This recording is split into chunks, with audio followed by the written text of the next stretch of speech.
président de l'Assemblée nationale et le président du Sénat se sont retrouvés pour faire le point et dégager les perspectives parlementaires à la riposte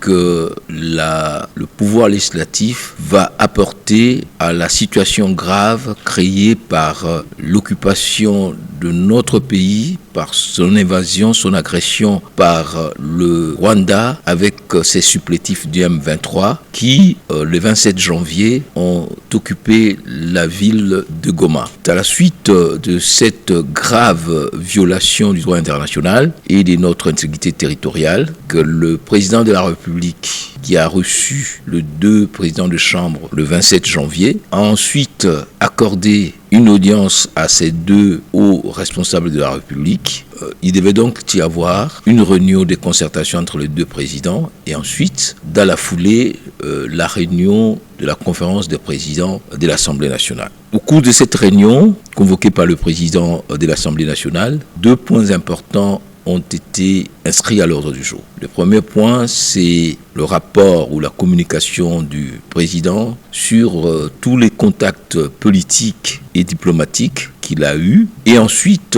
l'annonce de la convocation de la session extraordinaire de l'Assemblée nationale et du Sénat, session extraordinaire qui commence demain le 4 février 2025 à 14h. Cette session aura comme point essentiel à l'évaluation de la situation, mais surtout les stratégies de sortie des crises, de cette violence aveugle, de cette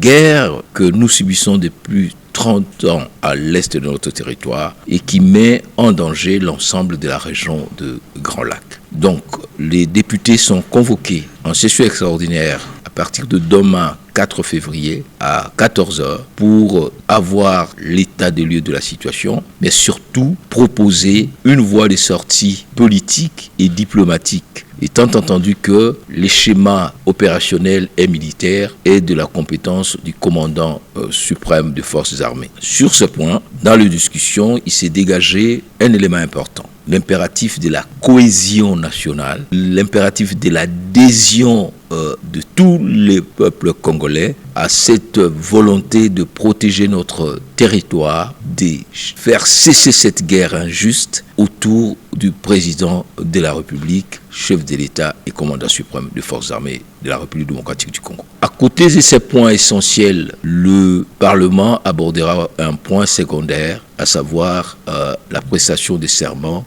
de juges constitutionnels nommés dernièrement par le président de la République, le chef de l'État.